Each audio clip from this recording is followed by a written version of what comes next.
Welcome to Wednesday Comics.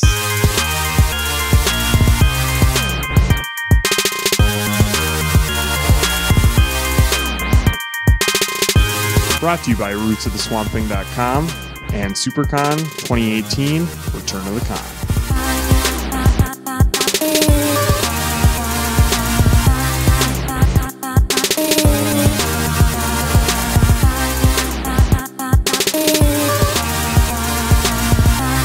Hey everyone, keep turning those pages.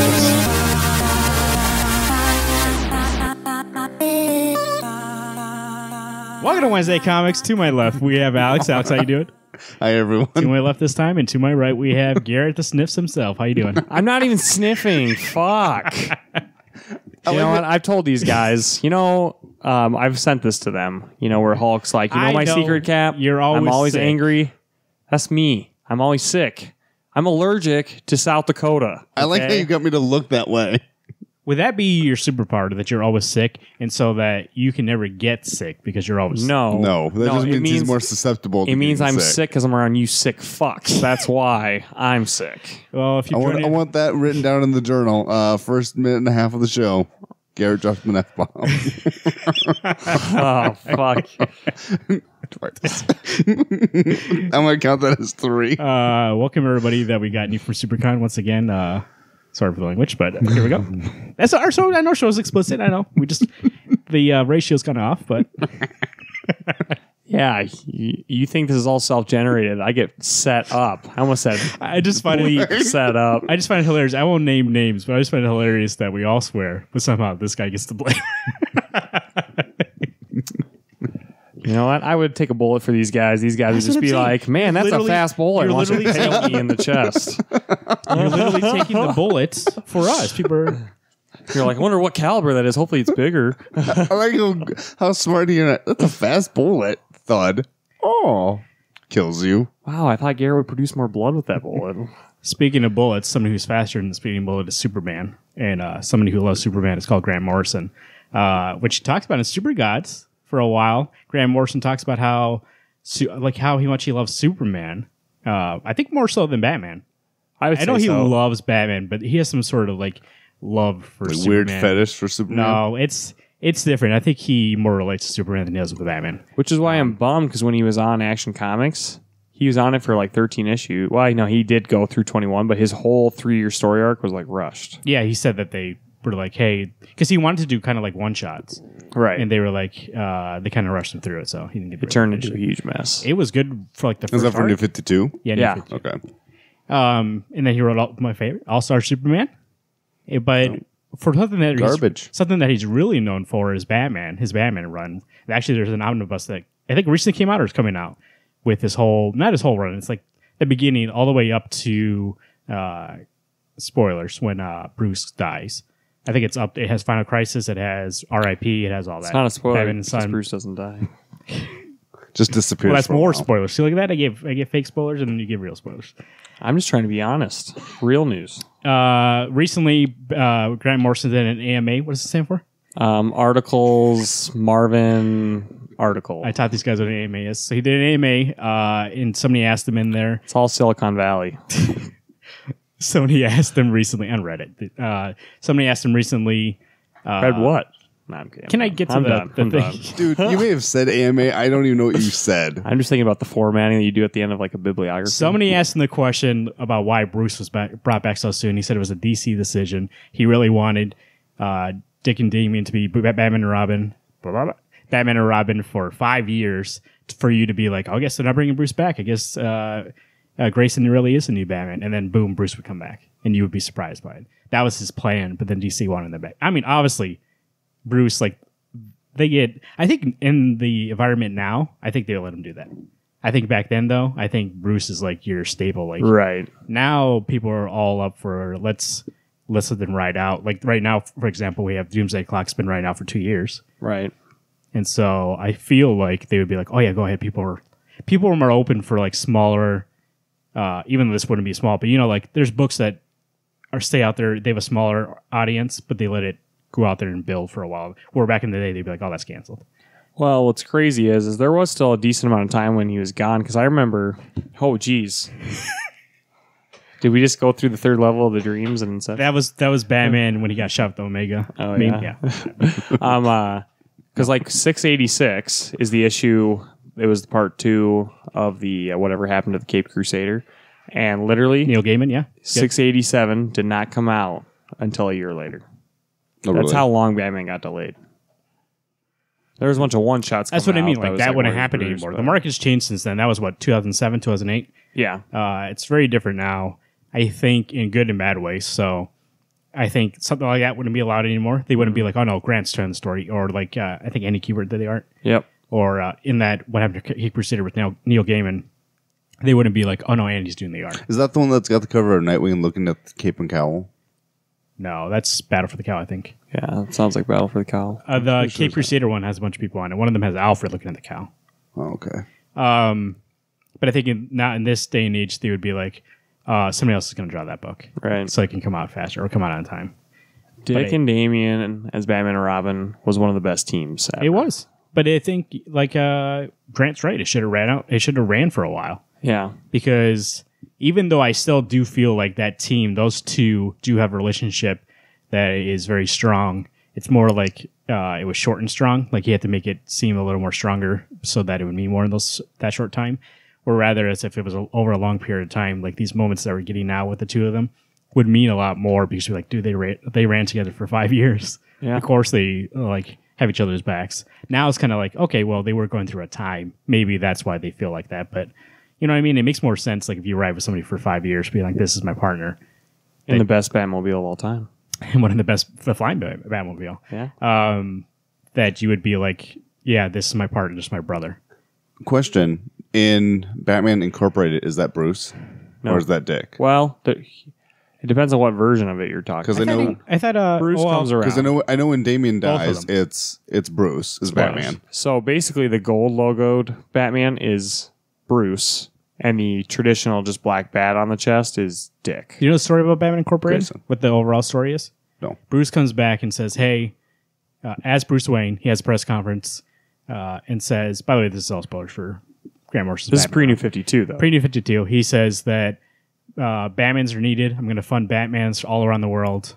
I've been Batman's funder for all these years. So he basically comes out and says, me and Batman are working together. I've been funding him for all these years. And now I'm going to fund Batmans all over the world. So for a while, Dick and Bruce are Batman. And they both they have different costumes, but So Bruce International, Dick. For Dick's Gotham. in Gotham. Yeah. Oh, really? Yeah. Okay. Yeah. And then they have from different countries, different Batmans, where he goes to different countries and finds people and be like, Because I know there's you can be the Batman of this country. Or this the city. Scorpion guy is the Batman from Mexico, right? Yep. Okay. Does the Native American guy actually ride a bison? Yeah, I think so. Yep. Yep. Sweet. Him and his little sidekick. Right. That is one of the books Manobats? that was pre-New 52 that I am so sad that New 52 ended it short.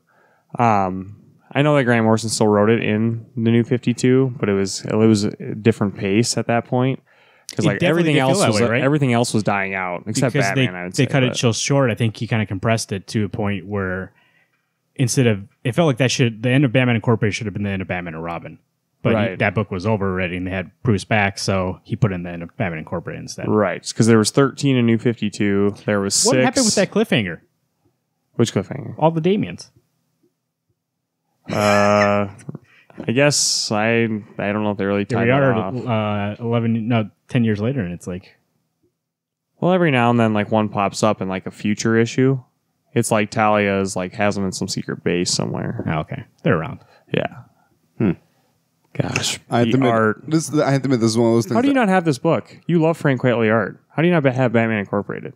I don't think Frank Quitely didn't do any Batman He Incorporated. did 13. Chris Burnham did. But did he do issue 13? I don't think so. I think it's all Chris. Chris mimics the style, though. Oh, that's right. Oh, God, that art's so good. It's one of those things that it's actually on my list to eventually get, but I just haven't gotten around to cry. getting The it. thing the is baby. now it's good, but a lot of that stuff, like we're talking about how they had cliffhanger stuff, like that none of this stuff pays off ever. Yeah. So it's like you kind of have to read it in the context to be like, okay, this You is never that read Robin time. Rises, Alpha or Omega, like I told you guys to. I just asked I you, don't- do I'm they ever not show the- up again? Those clones? Now that I remember, they do. They go show up okay. in that. Okay. Because I admit, I'm not a Damian fan. Yeah, you're not. He's best written by Grant Morrison. Oh, yeah, everybody I'll else admit, screws it everybody up. else does not know how to write that character. He's just an asshole. Except actually, I like Tom King's Damien. It's good. Even Priest, I thought, wrote him pretty well. Christopher Priest wrote him pretty well too. Because he wrote him in Deathstroke. In last year's contract. Also. Yeah. I've heard. Well, duh. I mean, yeah. Well, people were mad at Christopher Priest because they said that Damien had not been that character for a while. He had evolved and he wasn't a dick anymore. But yet, in every other comic, he's still a dick. Yeah. So I don't understand why they got on Christopher Priest for that, but no, nobody else. So my thing is that... And he did evolve. Most of the time, he is a dick. Like, he should be a dick. He thinks he's the best. But the way most of the time they write him, he's just a dick for being a dick's sake. Here's the thing, and I think in the Christopher Priest run, it was told this way, I think, is that he uses that, he's kind of a dick just as like a shield. You know, like underneath he actually does care. Whereas in those runs, it actually feels like, oh no, like you never see that other side being like, oh, actually he does care. And like, this is just the face he puts on. Yeah. And I think that's what's with Grant Morrison's run. And by the end, you could see he was getting rid of that shield and actually showing Dick Grayson that he actually did care. And he didn't need to be the tough guy anymore. Right. He was like, I can be your partner and let you know that I actually am scared right now. I actually don't know what to do right now. Because Reno was raised by Talia and all these people and was told to be perfect. Told to be like your dad, and then you show up and you're like, oh, I'm 12 years old. I have to go and fight these guys. I'm 12 years old. 12, not even 12. He just turned. I think he was 10. 12. Well, he's 13 now. He's 13 now, right? But he was probably 10, 11, 12. I thought he was around 10ish, or like 8 to 10. So now I think the thing is that maybe I'm missing, because you guys seem to love Grant Morrison writing Dick and Damien. Right. I don't share your love for them. Again, I've read the Batman and Robin by Morrison, and it's good. What I think you need to read also is everything leading up to that. Like Batman R.I.P. Batman and Son. Batman and Son's the start of it. Yeah. And then Batman Black Glove, right? And then Batman That's R.I.P. not the start of it. Well, it is, for the long term with Damien. Just get that Batman omnibus I talked about. It's like 700 pages or 1,000 around there. What does he call his case book? Isn't it the black? Black Hand. Black Glove. No, it's not called that. It's called something. His case book is called something different. Look it up. The Black Book. But yeah, I mean, speaking about Grant Morrison, actually, no, that's what we're going to talk about. So he has a new show called Happy Out. Happy Out is a pretty good book. I like it. It's really short, though. But I read it yesterday. It's pretty good. New TV show out. Her TV show's good. The first episode's up free on YouTube if you want to watch it. It's on Sci-Fi. I heard a lot of people say, though, like they wish it was on something where it actually be a hard R. Like they said it actually is pretty, like there's a lot of graphic violence for Sci-Fi, but still they feel like it's holding back a little bit. But I recorded it, but I haven't watched it yet, so I'll see how it is. I recorded it. DVR. Nice. You know that technology? No, I don't have you that. got VHS. I still have VHS tapes. Watching those every night. He says you think that's a joke, but he actually does. Do you have a VHS player? No, I actually. I So you have the do. tapes I do have for VHS, literally no reason. But it's like I don't. A part of me is Toss them in the trash. Nobody needs it. I was gonna say there's part of me that's like God, the guilty thing of like, man, what if eventually these bad boys are like so retro and people are like, man, I will pay you $1,000 for that video. Yeah, Black Case Book is what it's called. Hell yeah, you can have it. Patton Oswalt is happy though. Would be awesome. Oh, you haven't seen the episode? I haven't watched the first episode yet. Okay, No, you just read the comic. Grant Morrison slowly coming back into comics. We'll see. He was recently on Kevin Smith's podcast. I listened to that because I love when Grant Morrison talks. Even when he had a documentary on Hulu, it's all about him. Even in that, sometimes he talks about like doing these drugs and like becoming this like silver being. Even in that part, I was like, I'm pretty sure he was just tripped out of his balls, and I'm hearing about his trip. Yeah. But still, it's fascinating because it's Grant Morrison. I love Grant Morrison a lot. He's my number one favorite. I don't even, I think the thing is, I don't know if I've read enough of his stuff, or maybe the stuff that he does write. I've never read Nameless. I haven't read Happy. Yeah. You know what you should read with Doomsday Clock coming out and all this stuff is Pax Americana. There's a one issue from his multiversity run. Even multiversity with Dark Knights going on. So you guys should read that. It really does give a lot of background. Multiverse takes a lot of background to what's going on in Black Knights, and then that Dark Knights, and Metal, and the that issue specifically gives a lot of insight to Watchmen. So it basically is all the characters who were supposed to be in Watchmen until Alan Moore decided to make his own characters in that same kind of situation. So it's good. It's good. Yeah, I mean, I'm really excited for when he comes on to the comic he's going to do for Dark Knights. Yeah. He's but doing... yeah, like literally, if you're a Grant Morrison fan, this is kind of not saying it's the worst. Well, it kind of is the worst possible time to be a fan of his because he doesn't have a lot of content coming. Well, he's being he's an editor for Heavy Metal, and he's doing graphic India stuff, and he was obviously working with Happy a lot. So I think now though, like I think he's done with a few of those things, and the Heavy Metal thing was only for a certain amount of time. So now he's going to move on. He's like you said, he's doing the Wild Hunt.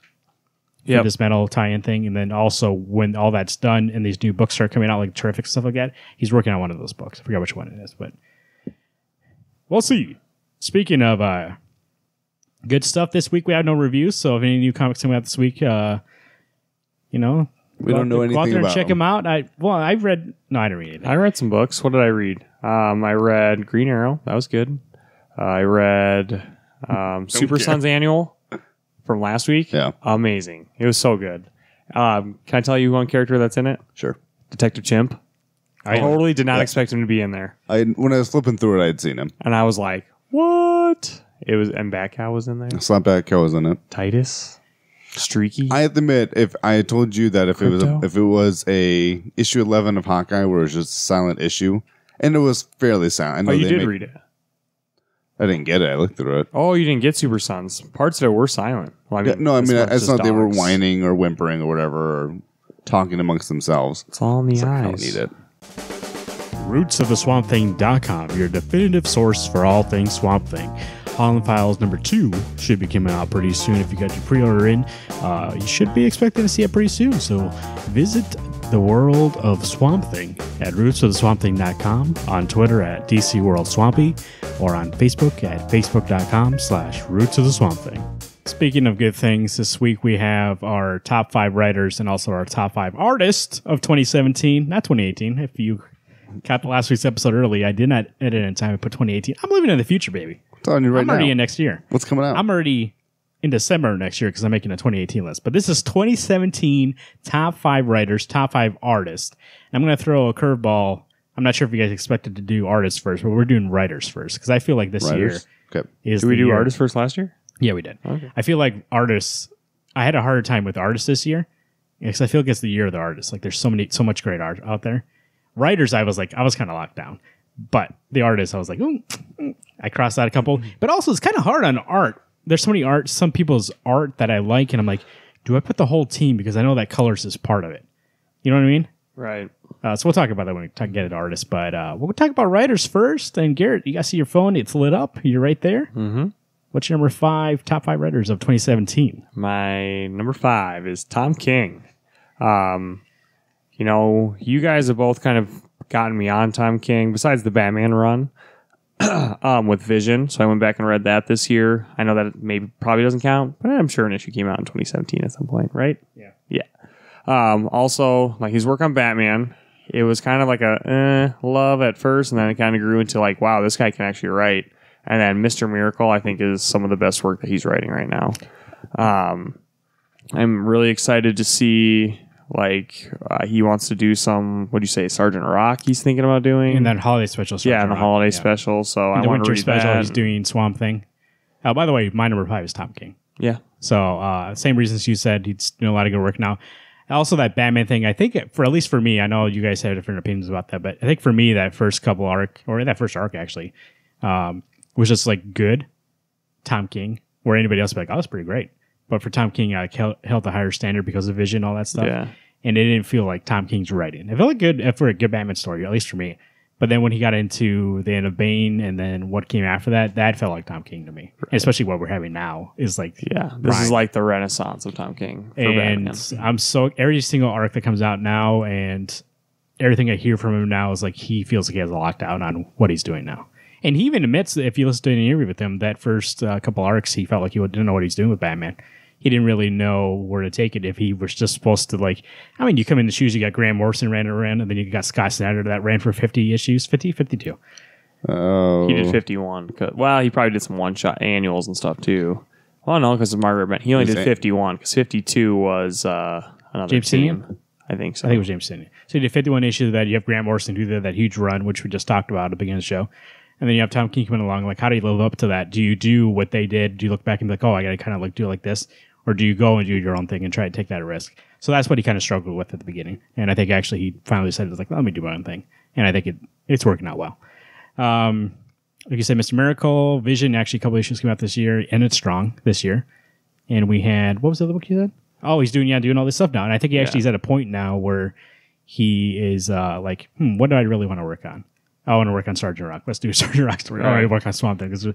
And I think that comes from that being comfortable doing his own thing with Batman. He's like, oh, okay, I know how to do this now. Like for a while, like he really, I mean, with Vision, they basically came in and he's like, oh, I'm just going to tell a story about robots. It wasn't really like 100% about Vision.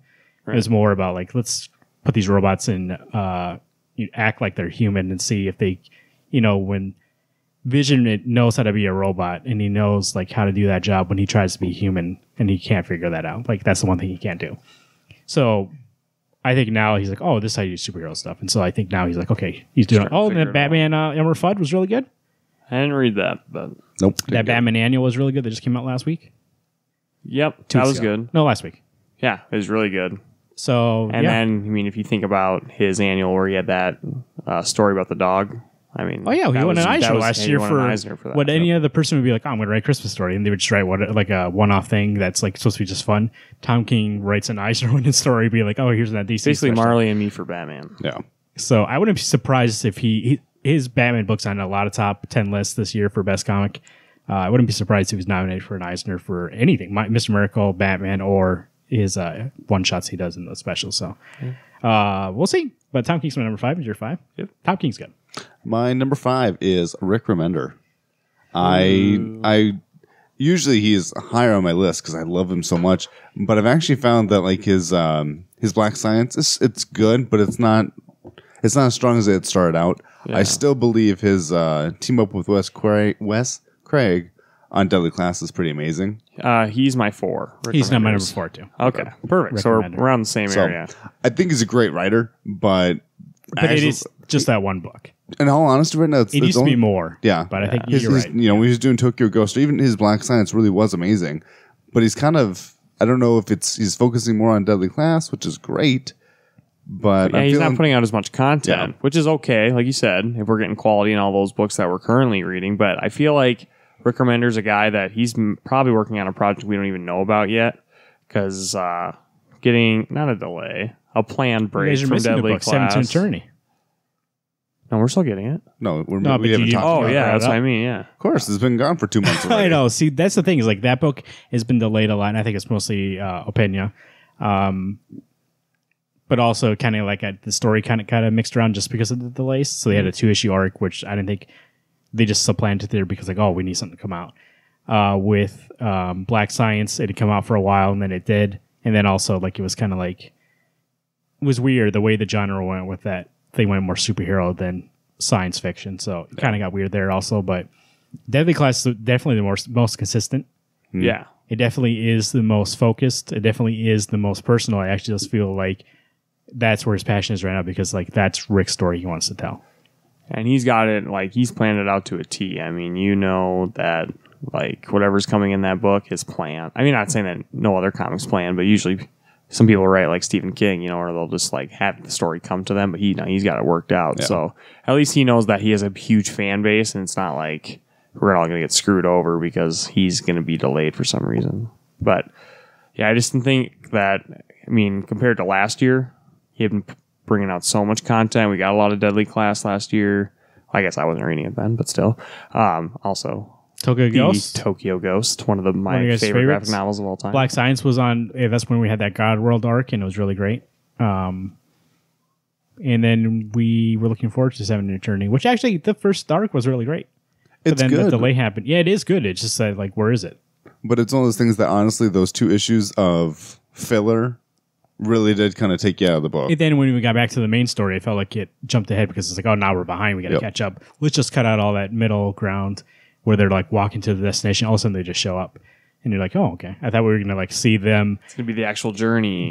Where you don't know if the King of Whispers is like lying to him on the way there. Like you're trying to figure it out. We just get to the destination. You're like, okay. Yeah, that's the thing. It's not about the journey. It's about the destination. As long as you get there.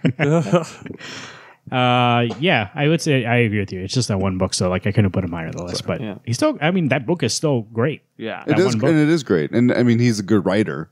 But like you said, for Black Science, he's changed his formula, which I'm not as excited about. And his Deadly Class, we're finally bringing in some characters that we've met before that everyone loves. So he's bringing back people who are like, oh man, I love Marcus. Where's Maria? I need to see him. I have to admit, I still want a little bit more building up of our new people. Boo. I like those new people a lot. Boo. I like them, but compared to the originals, who gives a shit? But how are you ever going to like the new people if you don't build them up? They're working on it. Why are you booing them then? For what he said, he wants to build them up. You said you want more of that. I think there's the perfect amount of buildup. Because you know that the biggest ass kicking of that school's life is coming. Oh, I get that. Oh, I know that's coming. Yeah, you can't. I mean, unless this book was going to be another like 7 years. But to be fair, the book's not called Marcus.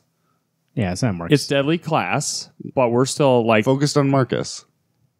Yes, but see, I don't know. So you, we're going on a tangent for a second about Deadly Class. So spoilers for Deadly Class. When you read that book, you focused on those two really hard. Like me and Alex talked about, like when it came back for the new class, we were like, oh, we really like this new class.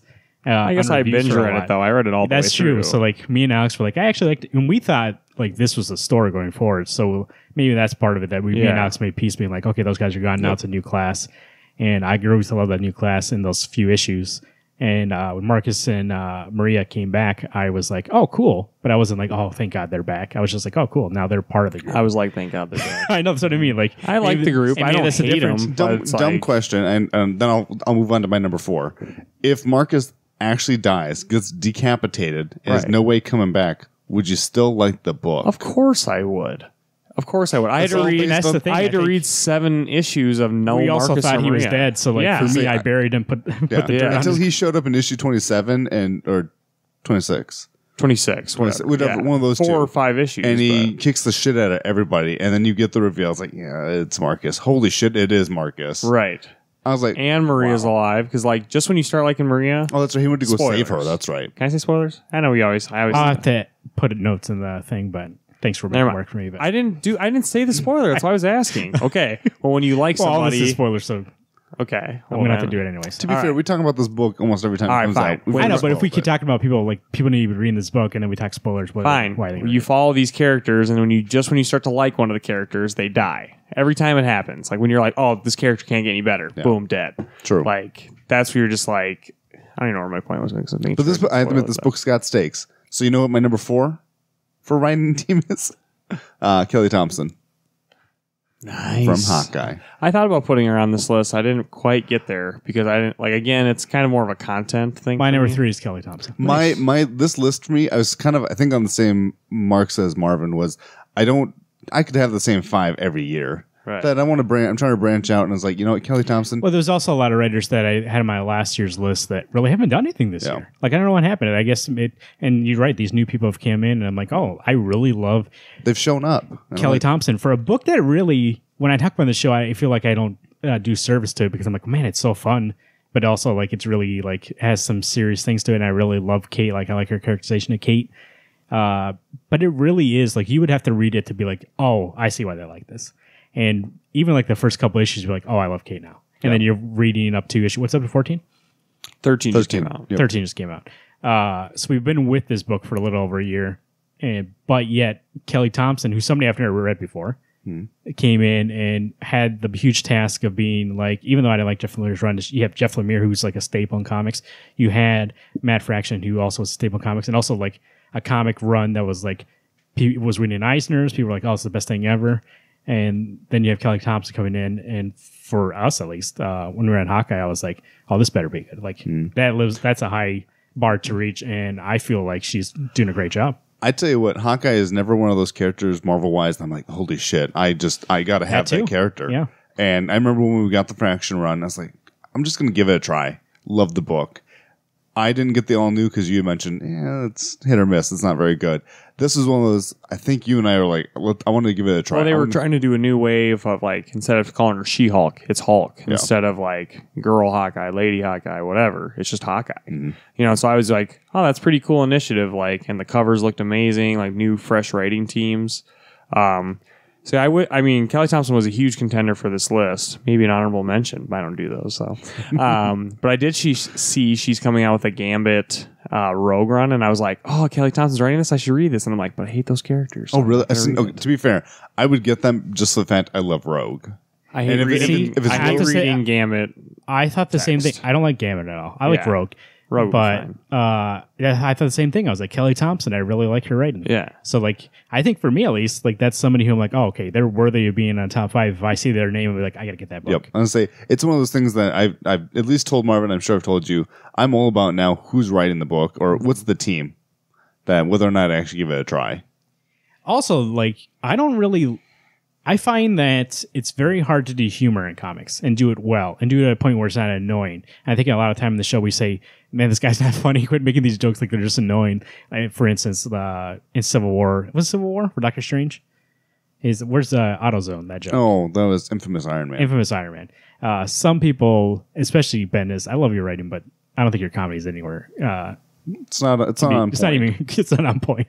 But Kelly Thompson, even though also it's like, and usually a lot of times this also makes me a little hesitant, is this kind of, she's younger, so she does a lot of slang, does a lot of like things that I would be like, this person doesn't know how kids talk. But I think Kelly Thompson knows how kids talk, and all her jokes, I like laugh every issue, or at least I smile. Like the whole issue, I'm smiling, being like, I really do like how Kate interacts, and like she does care, but she's kind of like Spider-Man in a way where she's doing all these jokes to be like, I can't let myself think how dangerous this is right now, or else I'm going to be freaked out. How old is Kate generally? Like 20 something. Okay, I was say 24. And you said kid, and I was like, I assume she's at least like 22, 23. Did I say kid? I thought you said kid. Yeah. She writes kids.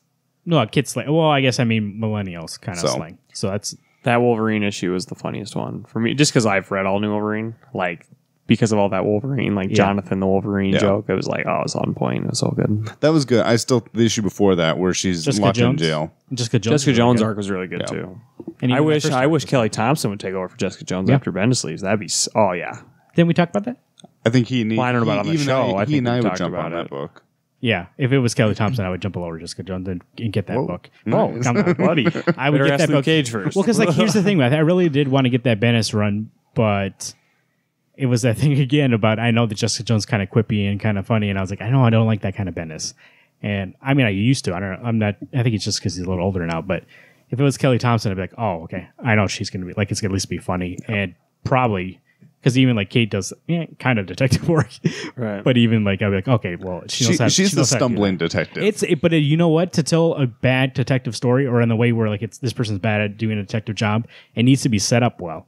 In order for all the pieces to fall in place to be like, oh, look, she's stumbling through this. It needs to be set up well on it. So I think she actually does a good job of setting up how she's investigating. It's just that she's so good at writing Kate and knowing that Kate can't do everything like correctly, that she stumbles through it. And she's like, eventually at the end, it didn't work out how she wanted, but it's done. Yeah. And to be fair, I think Kate just pisses people off, so they come to find her. So she never has to do detecting. It's really great. I love that. Kelly Thompson, definitely on my radar. Any book she does.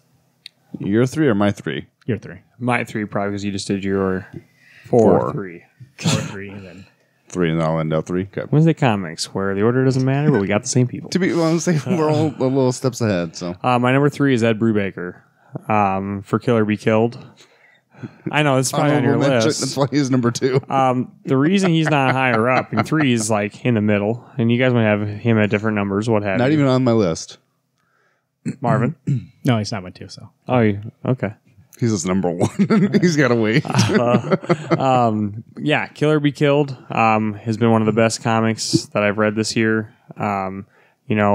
You look at like Lazarus, the Great Rucka, and things like that. Like they have great back matter, and Kill or Be Killed has awesome back matter.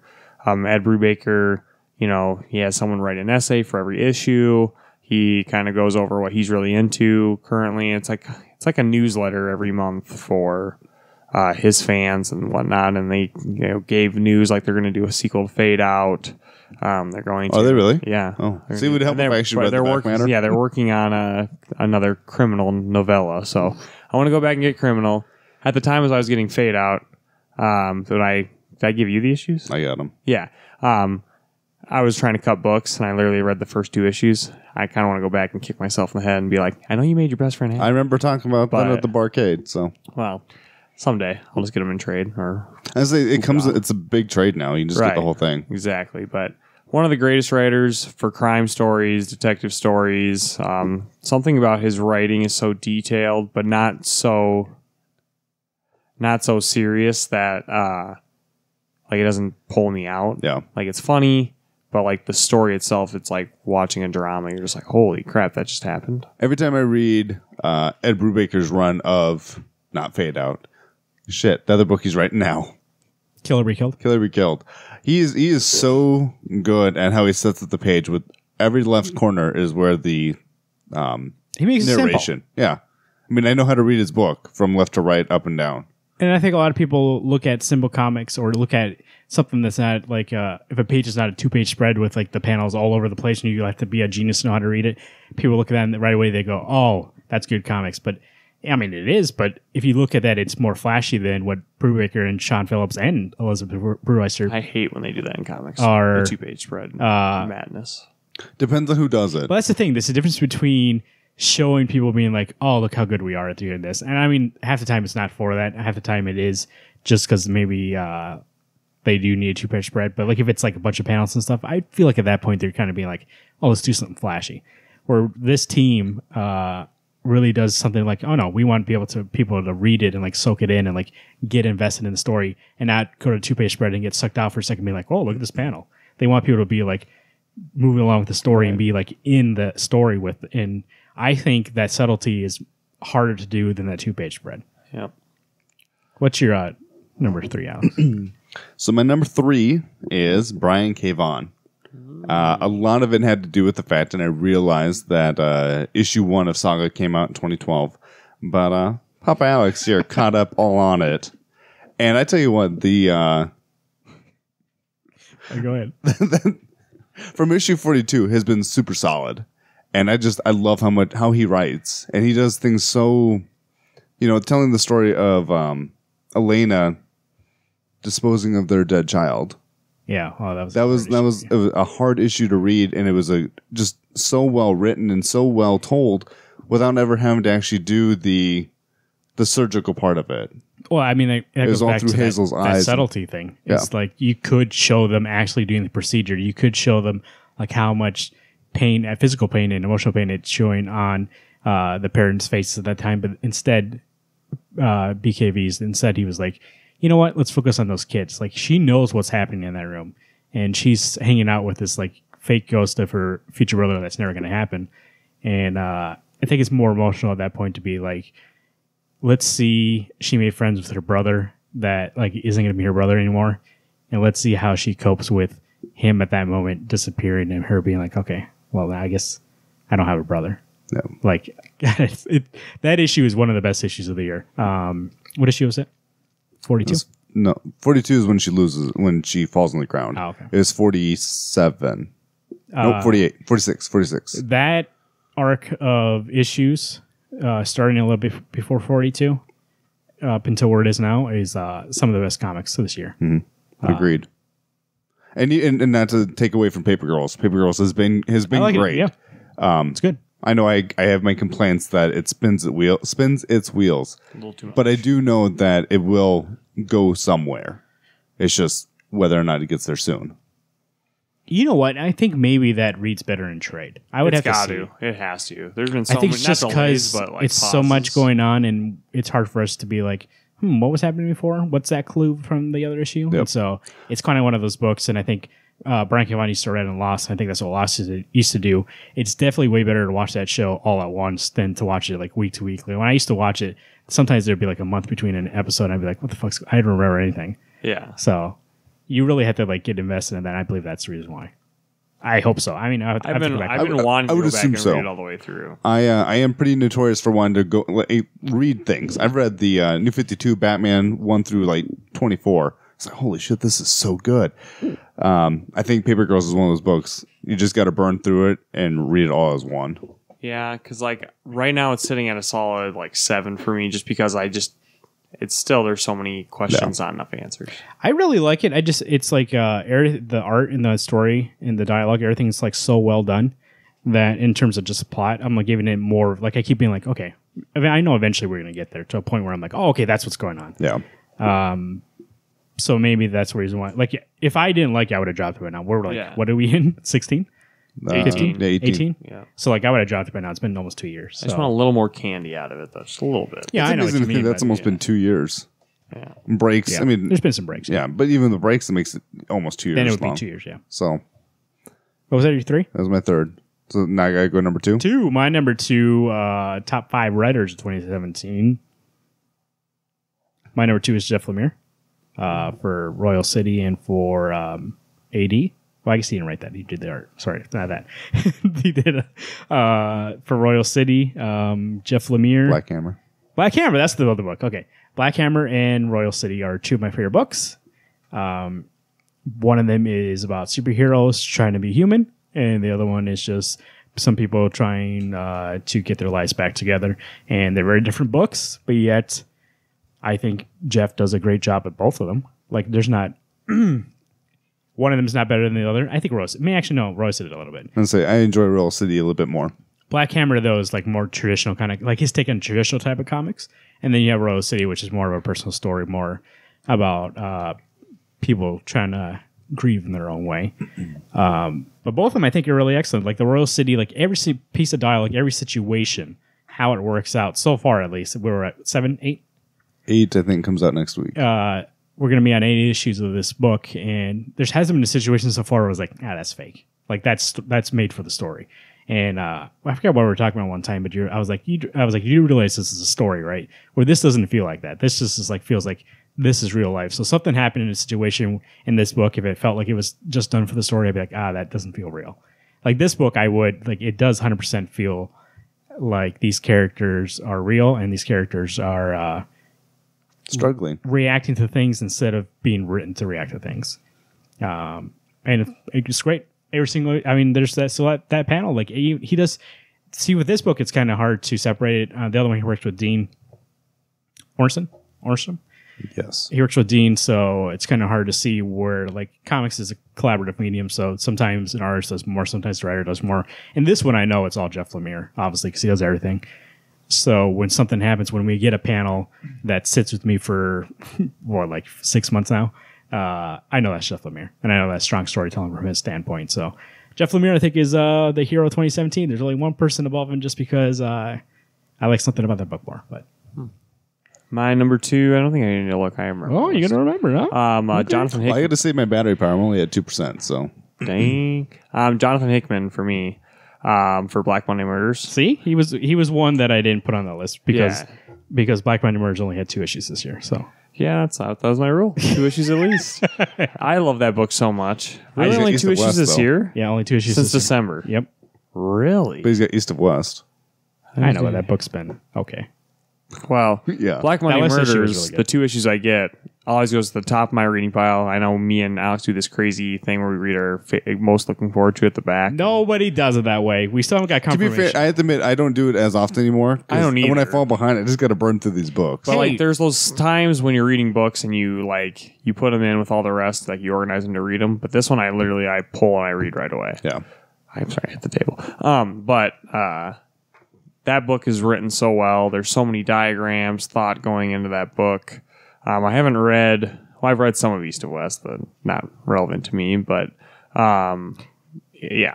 Well, I was just gonna say nothing against Tom Coker, but I do believe what you just said is 100% correct. Like everything in that the diagrams, the All the design. the script, and the design area, and how things are set up in panels. I don't know if 100%, just speculation, but I believe that's Jonathan Hickman. Like that's him being like, okay, I'm gonna put this here, I'm gonna put that there. Like it's all that's his storytelling, and I think Tom Coker is just good about being like doing what he wants for that page. I mean, to be fair, there's some panels where it's all silent, and I think that's Tom's work. Strong suit, yeah. But you're right, all those diagrams, all those script pages, like the choice to go like, oh, let's go script here. Oh, let's do a diagram here. Let's do an email here. Like that's Think all. of issue 3. I was gonna say issue 3. When we talk Black Monday Murders, that is the only issue that always pops in my head is issue 3. Still, probably one of my favorite issues from 2016. 2016, yeah. Like starting 2018, I'm actually gonna start keeping tabs on what my favorite issue was. There'll be an issue. Actually, there'll be 3 issues this year. The next one comes out next week, but only 2 came out so far. Well, yeah. barely made it on my list. That's the only reason he would be in this list for Black Monday Murders alone. If it was But coming out more if it was consistently. more consistent. I just couldn't pull the trigger on it, Yeah. knowing that I had a Kelly Thompson who gave me 12 issues this year, and other people like Jeff Lemire putting out $2 this year. I have to admit, he crossed my mind. I was like, the only reason for me that he would have even made an appearance is a book that he wrote 5 years ago, and that's New Avengers and Avengers. Oh.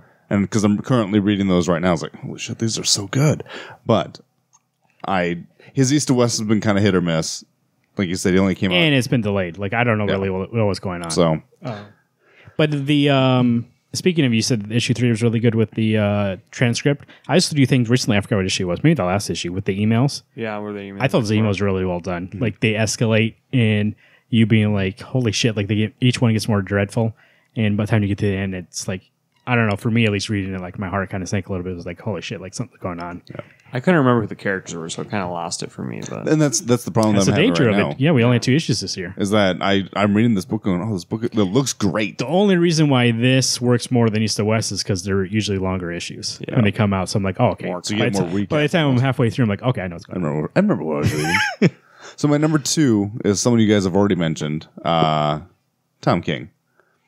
I think my big thing for wanting to put him on this list is that his Commodity Challenge issue was amazing. And in all honesty, it gave me the momentum to even want to finish the series. we didn't even mention that. That's a good That call. is holy shit. That issue, Commandi's willingness to continue to fight for these people, he doesn't give 2 shits about really, but he wants to help them because that's the right thing to do. That's true. I forgot about that. His Kite Man issues, I love those. You know what? I thought the Jokes and Riddles was kind of okay, but I love those 2 issues of Kite Man. His issue 34 and 35 of Batman, 2 of my favorite issues and probably my favorite arc of his ongoing Batman book. Joel Jones art. Yeah. Rules of Engagement. Right.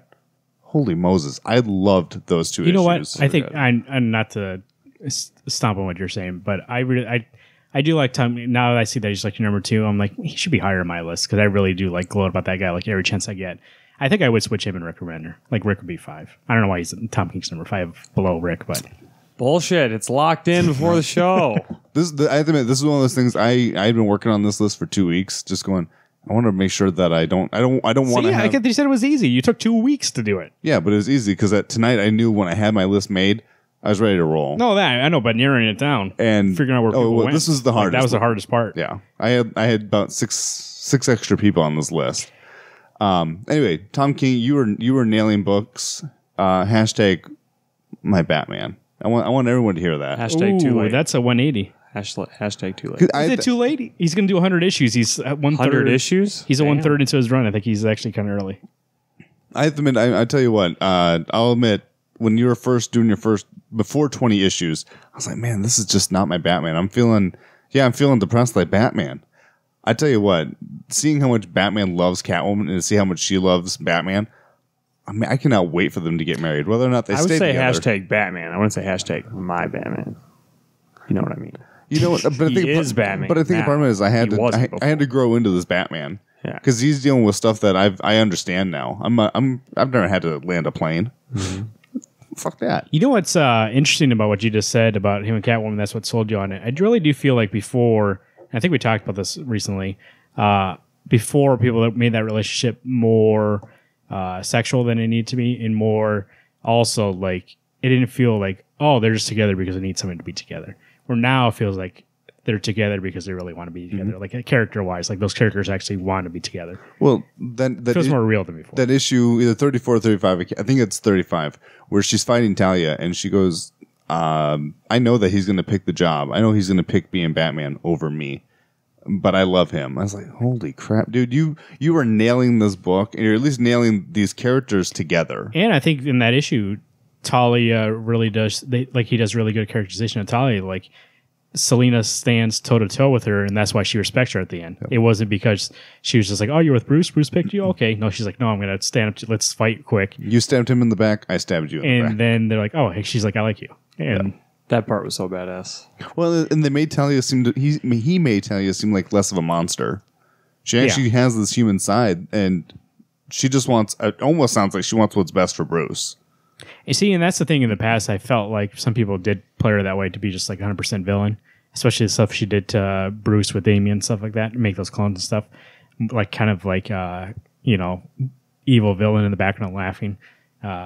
But you're right, in that issue, she felt like a real person, and being like, oh, that's why she really liked Bruce. She really does like him, but she sees at this point, she's like, oh no, you're better with him. Well, I'd say, and actually, 34 and 35 is what made me want to start picking issues that I'm just like, I loved these issues because those are two of my favorites Yeah, they're from really 2017. good. A lot of good moments. Marvin, what's your number one? My number one. By the way, before I get to number one, I just want to mention quickly. Oh my god! Quickly, come on! You don't have anything that you. I just want to say I No, I struggled. did a top 5. I struggle with it. Oh, I didn't write it down. Okay. Well, then I guess you're going to struggle thank some God. more. Well, no, hold on. This, Honorable mentions. Every other writer that writes comics. Bendis. Oh, this kills me. He's not even ready for it. Honorable mentions. Why don't you just throw those in at the bottom of the show? Oh, here they are. notes? Jonathan Hickman, which you talked about already. Greg Rucka, which I didn't put on this list because the one book I really liked by him, Lazarus, had one issue this year. No, one or two. Lightning round. Go. The person who really did a lot of legwork on Lazarus this year that I wanted to mention was Eric Trodman. Like, he wrote those issues, so I thought he really did a good job on those issues. So he was this. But my number one...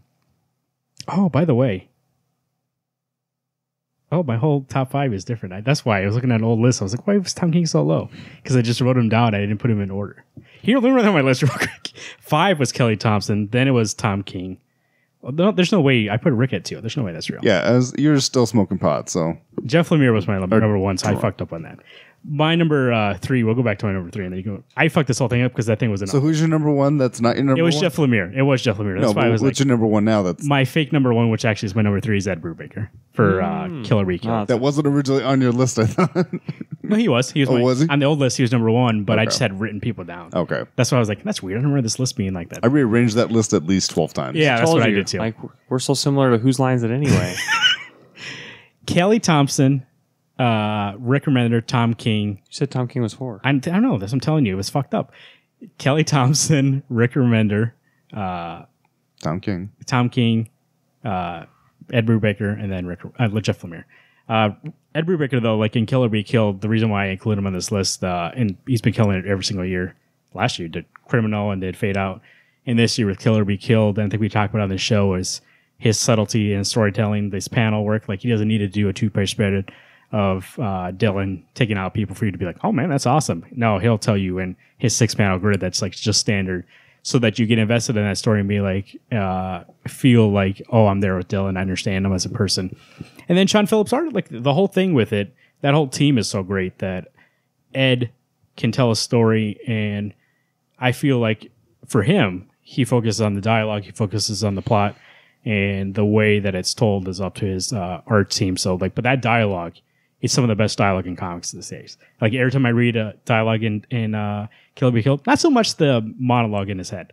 That I have a little issue with. But like the dialogue from people, when people are talking, I'm like, okay, that feels real. Like I said, we talked about it a million times on the show, I hate when exposition comes out of people's mouths. Instead of being like, people are like, oh, hey, Alex, we're going to the comic shop today, right, at 10? And you're like, yeah, like always. But like, that's in a comic, just to tell people, oh, they're going to comic shop with 10. That's what that next scene's in. Instead of that, it's for him at least, and it's magic, I think. For him, he finds a way to be like, let's just bring it up naturally, and that I read them and be like, okay, I guess that would happen. Like, it's not them. I don't see that and be like, okay, no, that's exposition.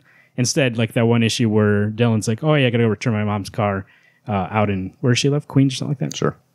Out in Queens, you don't come with me? And she's like, To be fair, I'm not accepting this sure, I'll for the fact that this is your number 3. well, the artist will be 100% correct because I just refreshed it. But Bullshit. Ed Brubaker. Okay. Good for Kill Be Killed. Yeah. That makes way more sense than my last list because I was like, wow, that's weird that I put Ed Brubaker with one book over Jeff Lemire with 2 of my favorite books. The weird thing is I thought about asking you because you and I should be way more on point on who we're putting Jeff on. Lemire, number 1. No, you can't have. He's not your number Everything 1. I said about that, him in number 2, switches to this one. Any order that Marvin just said doesn't matter. It was already locked in. Yeah. See, that's what happens when you roll in here at the last second. More importantly, I came prepared.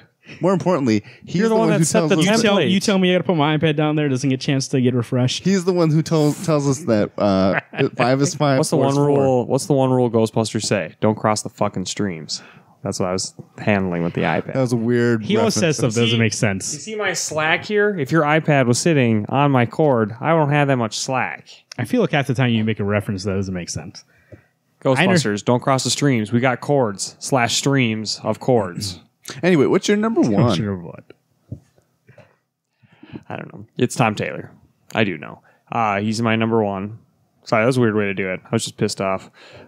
Just kidding, I'm not pissed. Tom Taylor is my number one. You guys are like, ooh, gonna take a break now. Yeah, kind of. Tom Taylor writes Injustice. I wish more people were reading it or have been reading it. The only one I know is #GuestHost1. That's because you have the books. To be fair, would your brother read it if you didn't have them? What does that have to do with anything? But that's the only reason he reads them is that you have them. So? Lend them out to us. What about when Marvin gave you like 50 comic books to get started?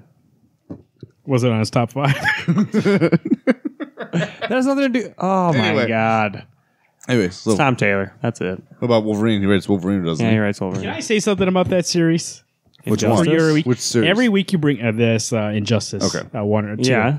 One Every or time you two. bring it up on the forecast, every time you bring up the show, all you tell me is that they can do anything they want. Because I anything can can't happen. spoil it. I Why don't want to not? spoil it. He and I don't care. No, Okay, I mean, what I'll else tell is you good the about next this one. book?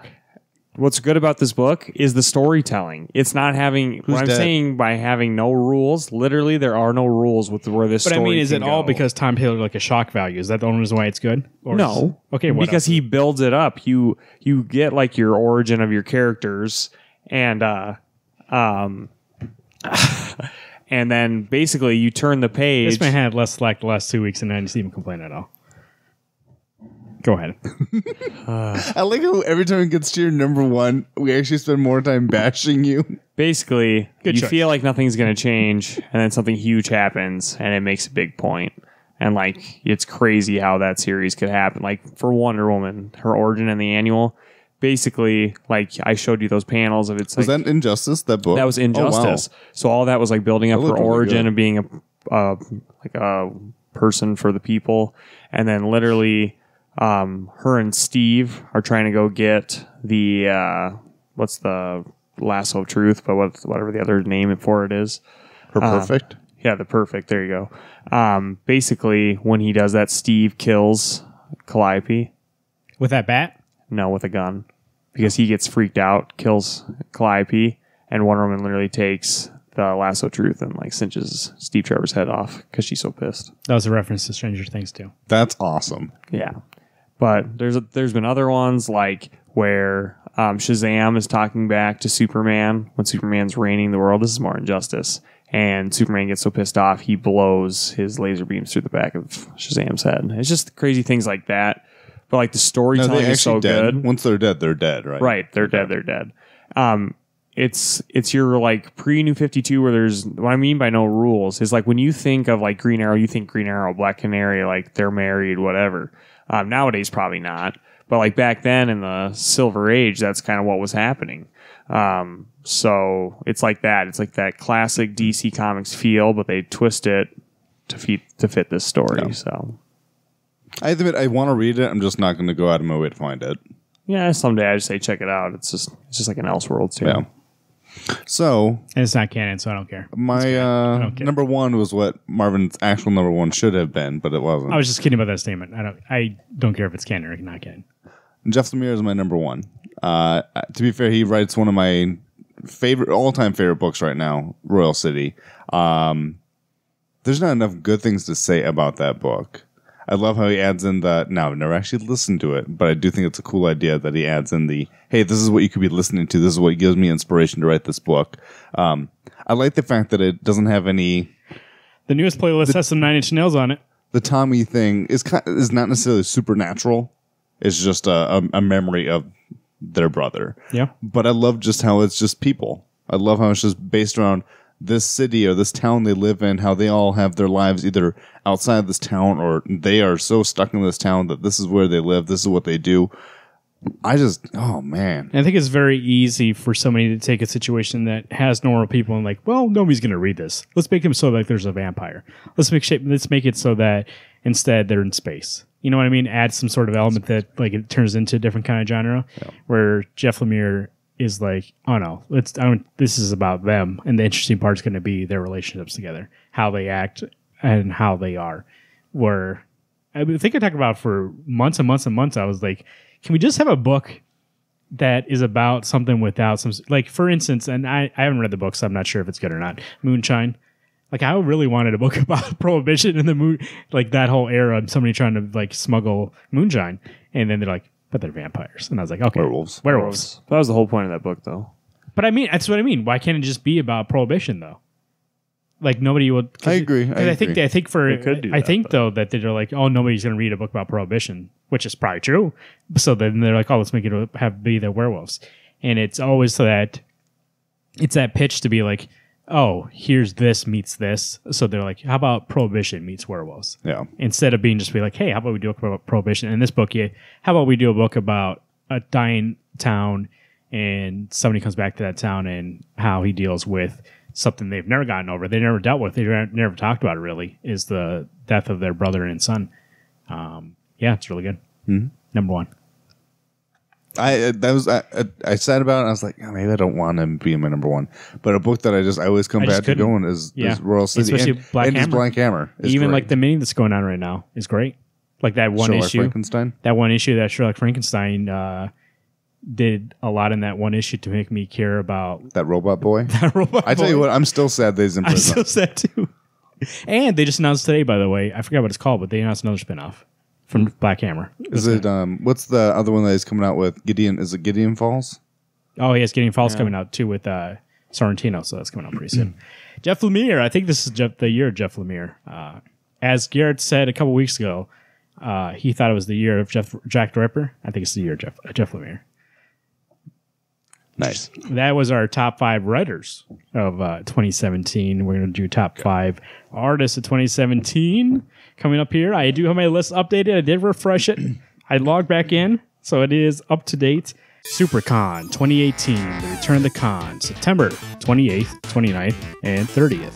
Featuring guests like Tony Fleece, Shay Fontana, Science Steve, and brought to you by Wednesday Comics, Phil Hester.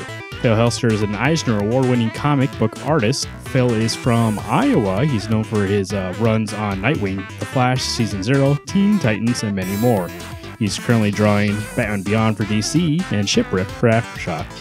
Wednesday Comics is proud to present Phil Hester at SuperCon. Go to supercon.com for more information. I will give you my number 5. I'll start first since Garrett went last time. My number 5 is for a book I expected to read 2 issues of and throw that thing in the trash, but I decided I'm still on it. John Davis Hunt for The Wildstorm. I think some of those... That's a book that very easily could be phoned in, where it could be...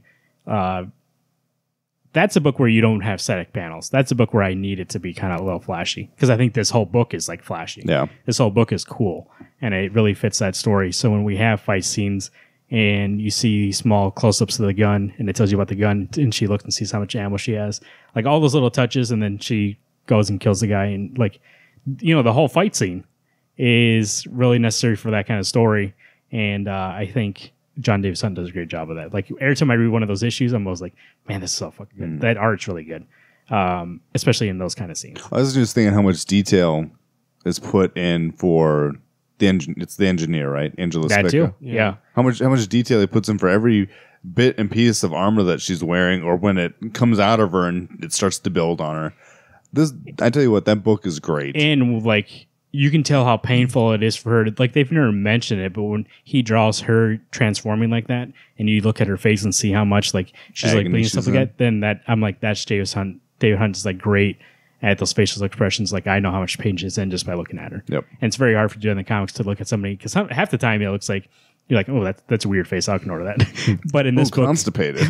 But in this book, I'm like, oh, okay, that looks like it hurts. Yeah. Like, and like you say, like it comes out and there's like all this blood, and that's cool. The space thing was cool. Everything about this is cool. So this is my cool book of 2017. It's my cool book. Especially John Davison. Or, Number 5? Number 5 is Wes Craig, Deadly Class. God, I forgot about Wes Craig 100%. I didn't forget about it. It's one of those things that Deadly Class is a book that we always talk about. It's like, I don't. Right. I maybe would have done that too. Oh, by the way, before this is the I put Fiona Staples in the moratorium. I bring it up every single year. I bring it up every time. Like every time we review the book, I just have to be like, still killing it. So she's in my moratorium. Okay. Like I don't know, she might show up for you, but because this would be the first time. Fuck you. This is the first time you could ever talk about her. But for me, she's in the moratorium. This is the Fiona Staples top 5 list for me. Nice. Wes Craig? Wes Craig. So great on Deadly Class. Whenever a new issue comes out, there's so much detail in the art. I think it's a great collaboration between him and Rick Remender. So yeah. I mean, I really love how like Maria's drawn, Mark's drawn, the other characters. There's a lot of panel work. Who you don't give a shit about. There's a lot of panel work that shows like what's happening rather than, again, like, you know how Ed Brubaker says he hates when dialogue explains the story. It's kind of things like that. Like Wes Craig gets a lot of the chops for being speaking able of to push panel work, the that one issue story along. Oh, sorry. That one issue recently where they were all having sex in that hotel room. Like even like those 2-3 pages is that's real great panel work. Yeah. Oh, man, and it that like was this book deals a lot with like kind of punk music and rock and roll music, heavy metal music, like music in general. And I feel like that's what these his comic arcs like. Yeah. Like when we have panels like that, it does feel musical in a way. Like my eyes are like bouncing around and I can follow it in a way where it's not like I'm thinking about following the panels. I'm just like naturally going through it and flowing with it.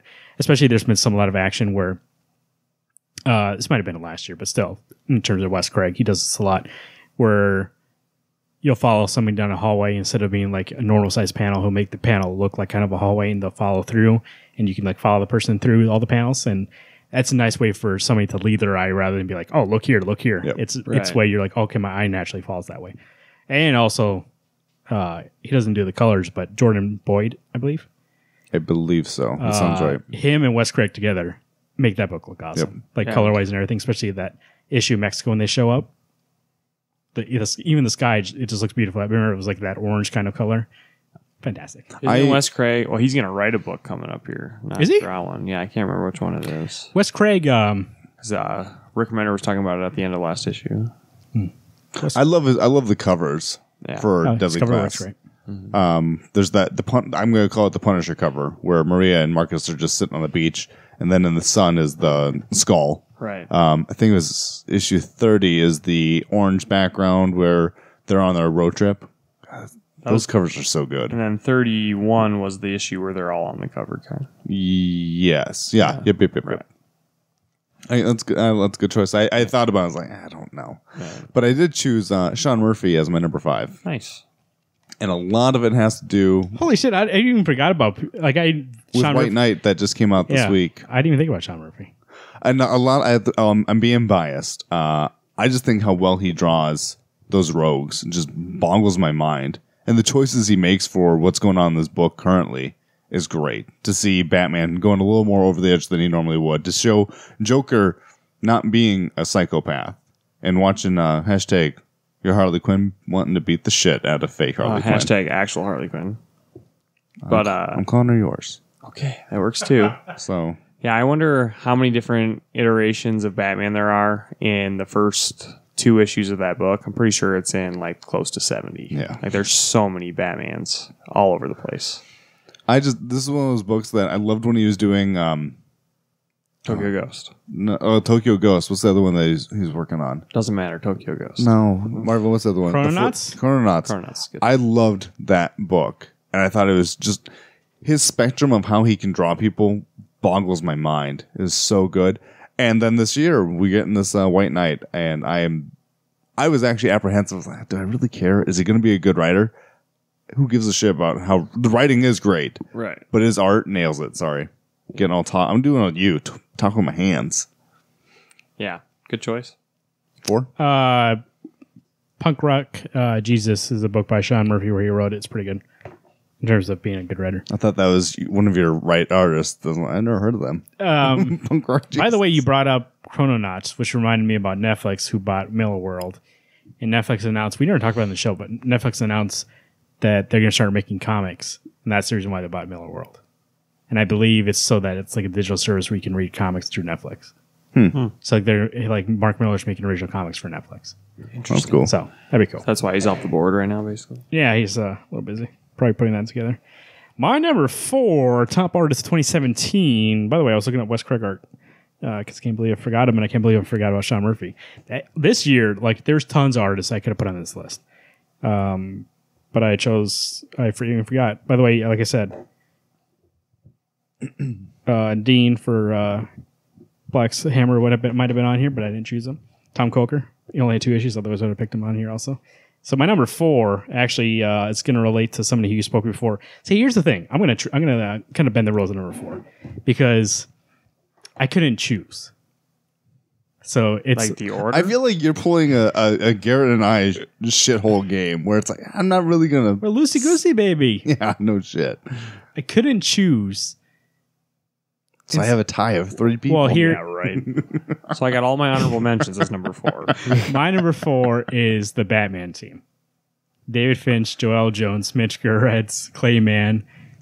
You were right. The whole. Holy shit. Hey, they're all fucking good on that book. Like I was like, okay, I'm gonna pick Joel Jones. Well, she only did 2 issues. I'm gonna pick Clayman. Oh, he only did 2 issues plus the one that came out this week. Oh, I'll pick Mitch. And I was like, oh, Mitch only did like 4 issues. So I was like, it went back to my thing about only picking 1 or 2 people. I was like, well, I can't just like not put them on the list. Okay, well, I know for 3. the Batman. Everyone that drew Superman. But the thing is, All artists here's the consistency. are on my list. Here's where I make it okay. Oh, yeah. Here's the consistency. Tom King wrote all those issues. Here's the consistency. Tom King wrote all those issues. No. Jordi Belair did the color for all those issues. So the real hero of that team is Jordi Belair. She's an artist. Jordi Belair is, no matter who it is, David Finch, or Joel Jones, or it's Mitch Gerrits, or Clay Mann. Actually, I think Clay might do some colors. No, I've looked that up. No, so she's not in every book. But in a way, and I think we talked about in the show, like when it's Joel, it's like, man, that looks different than the last one. Even though, and the coloring looks like it matches Joel's coloring. When you see Mitch's, it looks like, and when you see David Finch, who's somebody going in was somebody who was like, oh, Tom King, yes. Oh, David Finch art. Like I'm really a fan of David Finch art. And then when it came out, I was like, you know what's pretty good.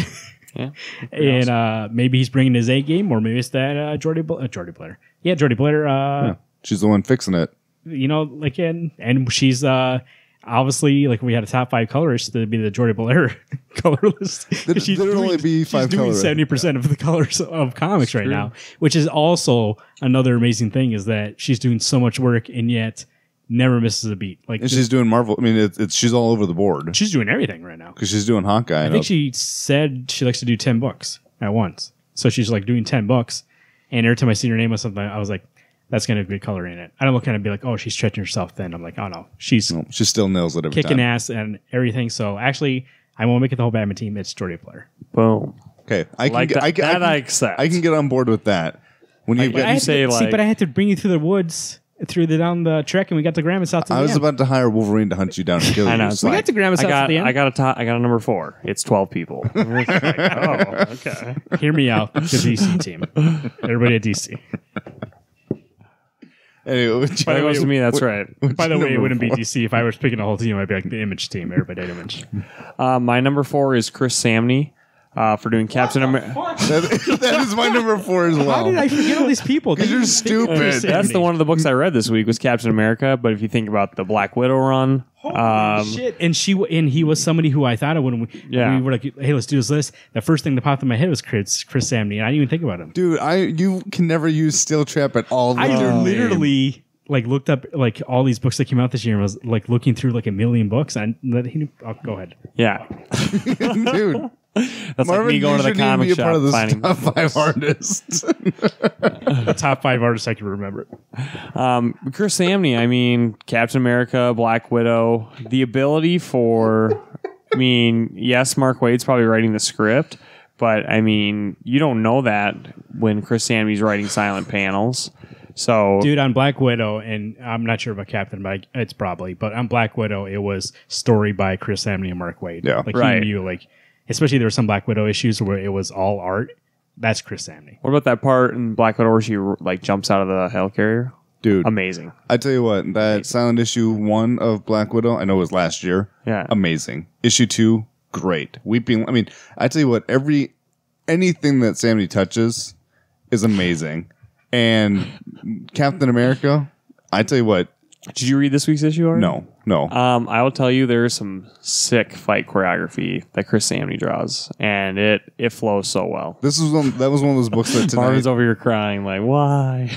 Tonight was one of those I thought about reading. I thought, well, we're not going to talk about it.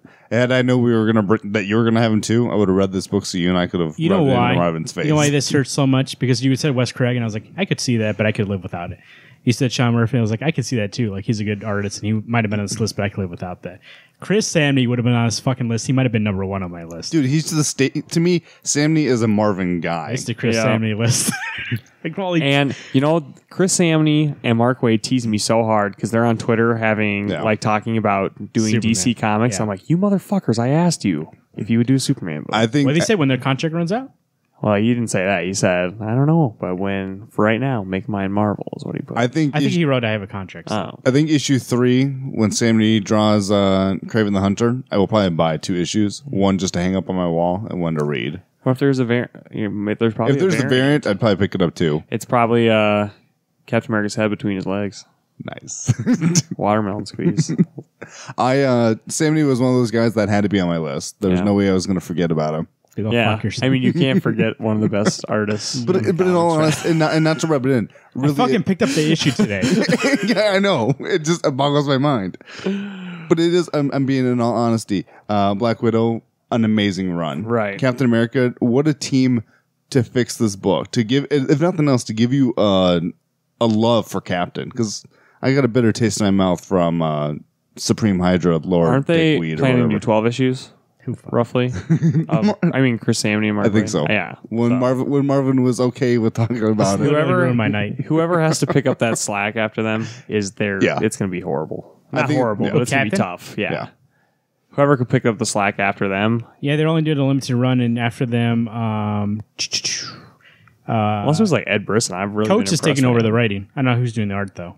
Oh, Coates, who does Black really? Panther right now. Yeah, He's going to do Cap? yeah. I saw him exploding all over. He's like on the bestseller list for his book that he just wrote. Like, Black Panther is a good book. It's just slow. I want to read it in trade. It's definitely a book that you have to like sit get with. more. Yeah. Yeah. So that was my number 4 was Samney. Nice. I hope no other people come up with this damn list. Now he's going to be like anyone that's drawn Daredevil. I can't wait. 3. Well, hopefully, to be fair, if Marvin goes the Daredevil team, I will actually punch him on the screen. Yeah. 'Cause Close your eyes and do it. Those 3 issues were horrible. My number 3. Don't do that for the rest of this list, but no. Number 3 is Nicola Scott for Black Magic and Wonder Woman. Yeah. Nicola Scott is somebody who I knew every issue Wonder Woman when it was going to come out. I was like, that's going to look great. And I'm not sure this issue probably didn't come out this year, but there's an issue where they're in the mall. Yep. That That is such the a best good- issue oh, that yeah. she had. Oh god, it was so good. And then there was one of the final issues that she did was really great too, wrapping it up. But then there's a part where she sees everybody going back to Themyscira and she has to stay on the other side. That part I thought was really drawn great. But then also we go to Black Magic, which I think the strongest part of that book. I really like that book, but I think the strongest part is that art. Yeah. The strongest part is the way that that world. There's something like gritty about that kind of art, but I don't think Nicola art is gritty. It's more kind of like smooth lines and people kind of look what's the word, like more poppy. But in that book, she definitely does. It definitely does look like she does it, scales it down a little bit. People look more real. But even like the designs of everything, like the witch kind of things, or like how certain things look, just for me, I'm like, oh, that's perfect. That's perfect. Nicola Scott's somebody who I wanted to put on my list. Was one of the people I put on my list that, like you said, I was like, I don't think she's ever been on one of my lists, but I had to recognize like how great that she can jump from Wonder Woman, which is like this superhero story, and then also a story about witches and detectives. Yep. That's a good choice. She was one of the contenders. I thought, yeah, I like her. And that's a book that does have a lot of written script by Rucka, but there's a lot of work that she does. I do in definitely the feel panel like work. she picks up some slack on there. That not fight scene, but that gun shootout scene in the LSU was really great too. Yeah. Oh, and then you lucky if you can go back, and this is last year, but if just to show on how great she is, if you read that first issue when that guy sets himself on fire, that's fucking amazing. I tell you, there's something to say about at least that first 5-issue arc. There's a lot of good work from her. I feel like the second issue or second volume. arc that we're on, Yeah. it's really great, but there's some flair missing from the first 5. I think Probably that's too more much of a story. delay. but- Okay. I also think that we were talking about people who we see now. I'm like, oh, I got to pick up that book. When she did Black Magic and then she did Wonder Woman, like half the reason why I got that was Nicola Scott's going to be in that book. Yeah. And then now she's coming back at Black Magic. She's definitely somebody who I'm like, oh, Nicola Scott, I'll get that book. That's because she's got that, like you said, she's got a different style between Wonder Woman and Black Magic, but both, I mean, they do look a lot alike. Yeah. But she does have a way of just making things pop differently in different books. Well, that's the thing is that an artist can be one of two things.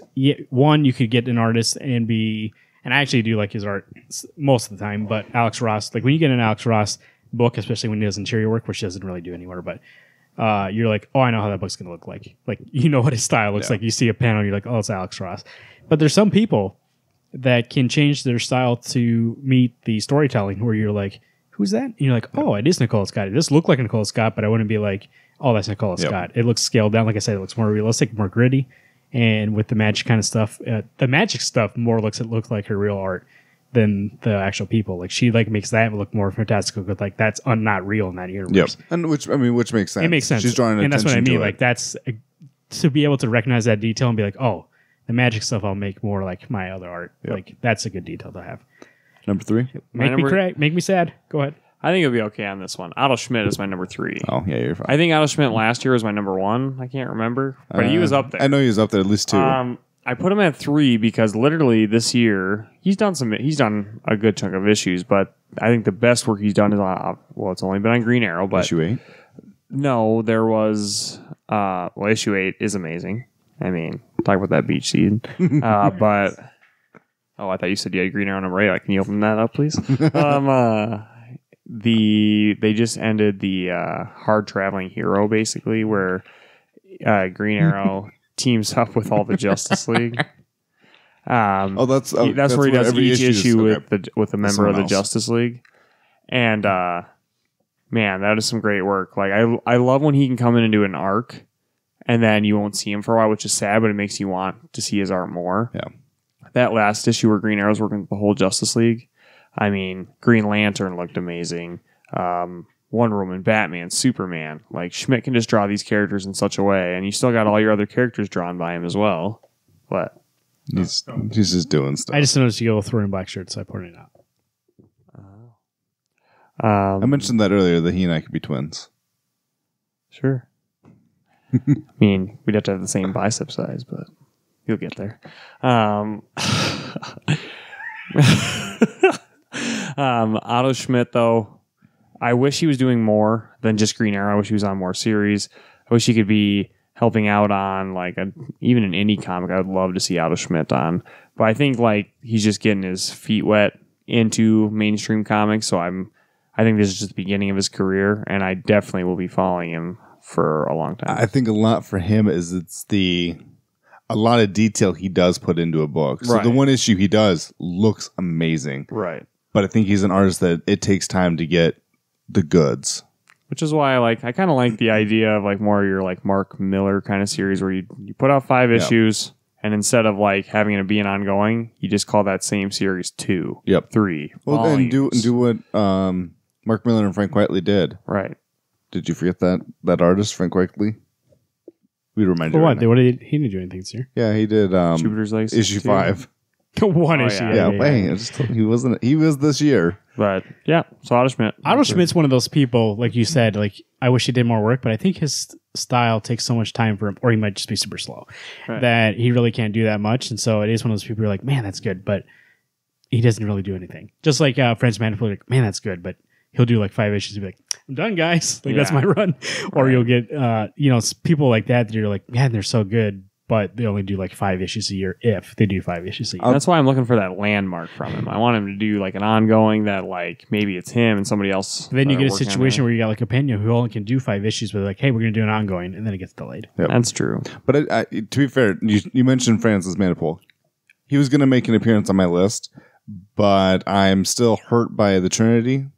Plus, he did what, 2 issues this year at Trinity? Yeah, I was like, you're not worth my time anymore. I was so excited. Anyway, yeah, I'm gonna go to my He's number done some 3. one shots, but yeah, he doesn't really. I just gotta make sure that it really is who I think it is. Okay, so my number 3 is, like you mentioned, Fiona Staples. I had burned through those 45 issues of Saga, and I love her art. I just, the way that Brian Kavon mentions it's Fiona Staples, then it's BKV. He does put her first. And in all honesty, her art makes that book look so good. Does she do her own coloring? Yeah. I tell you what. She does the covers, she does interiors, the whole thing. Gus is great. Friendo. All these characters, they look so good. And there's some characters that just surprise the shit out of me when they're revealed. And also in the back matter, BKV mentioned that like all the design, like how they look and everything, he doesn't tell her anything. He's just like, hey, make this character. Or like make a character, this is kind of what they're like. And then she does the whole thing. Yeah. So, and every single person in that book is designed well, but also you said very unique, where I'm like, oh, I know, like this person, like I remember them because of how they look. Mm-hmm. Is that book ending soon, or does it not have plan? There's not a plan ending. Okay.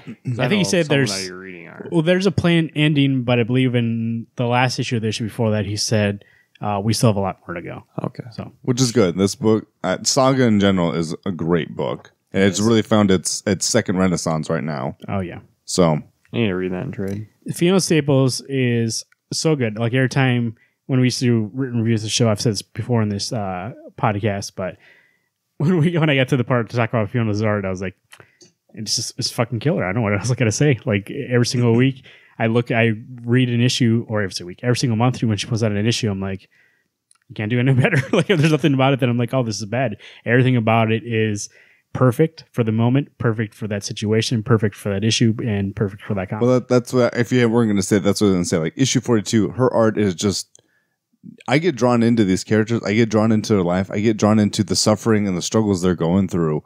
42 was hard to read. 46 was very hard to read as you're living these lives of these characters who they just lost their second child. Hazel's losing her brother that she doesn't actually get to meet. And that's kind of like when he starts fading away, it turns to like a silent thing where it's her telling him that story, and then I believe she kind of tears up while she's telling the story and like kind of not looking at him because she knows that he's not going to be there when she looks back. Yep. But she knows what's going on. So it's one of those books that it's the story is great, but Fiona takes it a step higher and she lets you live these lives that these guys are having. And even though I believe that is both their books, and like that book only succeeds because they're both on it, I do believe like that is more her book though. Like in terms of like, if she left that book, I don't know if I could read it again. And there's no way she would ever leave it because it is both their books. But I'm saying hypothetically. But if he left it, I'd be like, somebody else could come on board. But even she could take it would be a little points different, from there. but I would still get it for her art. Yeah. But if she left, I wouldn't get it for that story. And she's actually one of those artists that I'm glad only does the one book. She may do a cover from time to time, but she's the only does this one interior. Speaking of 42, when there's somebody in that book that dies, and when that happens, there's like 3 to 4 pages of just like black after they die, and so perfect. Mm-hmm. I really love that issue. Actually, by the way, tune in next week. I have my own top 5 list because you guys didn't. Best single issues of the year, because I've been keeping track. You guys haven't, but What? But they're not going to be in the right order. Don't worry. I've been keeping track. single issues. Yeah. Oh, you have? Yeah, Oh, ever since you started doing it. Oh, really? Oh, I yeah. thought I brought it up in the show before, and I thought you guys did. To be fair, I can try to come up with at least 3. No, I mean I was just going to bring up like these are good issues if you want to check them out. But we'll talk about it next week. Next year it'll be official. Hey, what number are we on? 3. 2. You're on 2. Well, we hope He's it's going to your look 2. and it's be Chris Samney. Oh, I did. Oh, I remember. Ooh. Jeff Lemire for Royal City. Yeah, that's actually my number 2. And for AD, both of them. I think both AD looked incredible. AD is I love Royal City, Never read it. but AD I have it. AD's an example of, because it's mostly, there's a lot of prose, but there's still art on the page. AD is one of those where I would read the prose and then I would just stare at that art for a while. Like, Jeff's so good at what he does. The coloring, the composition of his art. And then we talk about Royal City, which I keep talking about this freaking panel that I've had in my mind for 6 months about Tommy above them, and he's leaking water above all of them at his wake. And just like the pitch perfect moment of when you see that panel, you're like, this is what the comic's about. Yep. It nothing encapsulates that book better than that panel. And a lot of things in that book are, when you see, like, you just see a panel and you're like, oh, that's like a perfect moment. So the panel that comes to mind for me is the it's when Patrick's standing in the water. The pages are in the water, and it's Tommy going, "You're using my life, you're using my story to tell this." That's actually, I mean, Jeff Lemire, you're blowing this book out of the water writing wise, but your art is just, it's its own style, it's its own thing, it's its own beast. Oh, sorry, stupid hand got in the way. I don't know. I do feel like a lot of his writing sets up a lot of things great in that book, but that art punctuates it to a point where I'm like, that's perfect, that's perfect. And so you can move on. Even subtleties, like there's a panel where Tommy and his mom, or Tommy's a ghost at that point, but his mom are at the dinner table and they're just sitting there, and you can just see, she's like, oh, you can just tell from looking at her, you're like, she's not happy. No. And and that's very hard. Like we talked about before, facial expressions, very hard to do in comics, be like, oh, that person's sad right now, and not sad into a point where you're like, are they mad? Are they sad? It's very hard distinction, but especially with his style, it's very easy for me to look at it and be like, and the way he colors that scene to be like, oh, she's all in the dark, like she's sitting in the dark all alone at that table, like that's just pitch perfect. And Royal City, even though I do love AD a lot, and Royal City, that whole package, the writer and the artist, perfect. Yeah. Mike John, tune in next week. We'll see. I think the thing that I really like about Royal City as well is that he draws the same character 4 or 5 different ways. You get young Tommy, you get toddler Tommy, you get drinking Tommy, you get I would assume teen Tommy, and then you get Pastor Tommy. I mean, you get these different versions of what the siblings or the mom and dad see him as, what he could have been or what he was. And so it's just, that book is great, and Jeff Lemire, keep doing what you're doing. Even like that panel where, a little bit spoilers, where that what's his sister's name? Tara asks for a divorce, and she leaves, and she's kind of like angry, and then she could see that just coming a relief on her face, being like, that's done with. Even like that, it was like, I remember loving that, how that ended up being like perfect. Great. Jeff Lemire, the year of Jeff Lemire. Yep. Just bringing up AD, did you still find out what happened in issue 3 of that? I'm getting around to it. Okay. I'm just curious. I know it's kind of hard since you don't know. Oh, buddy. But when you do figure it out. Oh, I've read it, okay. but I have no fucking clue what's happening in that book. I own 03, only read 1, page through 2. Just read the comic part of it. I haven't read 3. The best part of 3 is Jeff Lemire's art, because you don't know what else is going on. So, okay. My number 2 is Sean Murphy. I know he was your number 4? 5. I love when you have art that is so detailed that it gives you much more to look at in a book. I know there's openness, you can do the same thing, but I know you guys didn't really like issue 1 of White Knight, but I actually loved it for the fact that I knew going into it that this was like flipping everything around, that it's kind of like a Batman's the bad guy, Joker's the hero. So the whole time when Batman's chasing the Joker, like I was kind of feeling terrified. Yeah. Like because he does look like Led Dent from Tokyo Ghost, where he's feral. He has one mission. I will get you. Like he's like, I don't kill, but like I'm pretty damn close to crossing that line. And how brutal he was that issue. I love the suspense that Sean Murphy can build in his art. The coloring work, the shadow work, all of that looks incredible. And I loved issue 2 with the Rogues. We've mentioned that. Not only that it's the Rogues, but that he put his own take on it. Yep. So like Bane, it's not necessarily like he's got the luchador mask, but he's got added parts to it. Right. So, and then Baby Tokyo Ghost. I mean, I know it's last year, but I'm always going to talk about it. Oh, I know. That's such good art. In all honesty, I always assume that's like your All-Star Superman. It's just a book that you just go to because you love that my book. All-Star Superman, but no, I'm not saying Superman book. I'm just saying if I needed a book that was my like you're Twilight, on a desert island. Tokyo Ghost would be my Twilight. I would take Debbie's katana, slice through all the Twilight books, and then she'll just get on that stag and go like this. Tokyo Ghost 2 coming soon. Really? When? No, I'm just kidding. Oh God! Wait, that was too loud. He's planning to continue. Yeah. Who knows? So, what's that to be continued? No, unless it's open to be continued if you wanted to. What do you got for number one? What are you? My number two is Jeff Lemire. Oh, okay. I said that out loud. What was that was your number one? That was number two, Sean Murphy. Oh, okay. So if you had the same number one, then I will be finishing. My number one is Sean Phillips for Kill or Be Killed. Yeah. Going back to that subtle storytelling, the simple storytelling that I told before. Best part's your favorite character, the demon. Best acting in a comic book, I believe. Very like when we were talking about facial expressions. I guess this is the episode of facial expressions, but Sean Murphy is really good. Sean Phillips is really good. Someone else show. Sean Phillips is really good, and like I said before when I talked about the show, if like when we had to group people together, I had to talk about Betty Brewreister along with them. Like that team knows what they're doing. That's not a thing. I think it boggles my mind that you call her Betty. It is a thing. I looked it up after the show. Oh, that's really what she goes by. Yeah. Oh, I thought you were just calling her that. Like, I'm gonna start calling her Betty. Yeah, I'm gonna call. We're on a name first name basis. She calls him Marv Dog. M Dog. Both of them together, I think, make that book not only look excellent, but like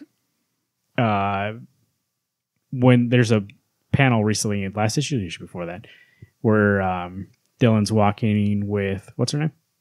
Oh, Kira down the street, and just subtly you can see the way she's looking at him, concerned. Like, I don't need dialogue. I don't need her to turn on dialogue to say all that stuff. And when he's telling the story, and like he's kind of lying to her, being like, "Is she telling the truth? I'm not sure." Like, and just from those panels alone, I'm like, that's like nothing more I can ask from comics, or from a comic book artist than those panels right there. And amazing art. I mean, Kill or Be Killed. I think for a while we were kind of like there's like two issues. There's like 2 or 3 issues. I think it was off. when there was a different. I mean, the change of point of view was refreshing, but I think like we've talked about, it kind of jumped. I think it was the ones. I didn't say we didn't. Hold on, let me finish there, M Dog. It just jumped the narrative, so that's why when it came back, it just felt kind of weird. But I never felt like throughout that whole thing to where we are now, issue 14. The art's been amazing throughout. That's been like it's never lost. Agreed. Yeah. So I think it's the best looking comic, at least the kind of style that I like, and like I said, the storytelling on the market right now, and so that's why Sean Phillips and also Betty Brewreister, number one. Okay. That team, I mean, they're rolling together. Criminal, Fade Out. So basically, anybody that works for that Brewbaker. No, I mean, but the nice thing is that those two are almost like a package deal. Yeah, that's like that. That's just them. So what do you have for number one? Nobody's. My number one is Dan Mora. Is that one that didn't cross your mind, Marvin? Okay. But you're okay now. It didn't cross my mind, and then he said it, and still didn't cross my mind. Okay, good. Yeah. Okay. Dan Mora has been doing Go-Go Power Rangers, which looks really good. Just came out with a one-shot with Grant Morrison, Klaus, The Crisis of Xmasville. But Dan Mora's been doing the art on Batgirl. Yeah. Which for the that's covers. for the covers. So seeing those covers draws you in. I know Dan Mora's on a couple Teen Titans. Why do you always do this shit during my number one? Point, I'm just moving up to the table. Oh man, I always like lose my train of thought because I'm looking over here at the dancing clown over here.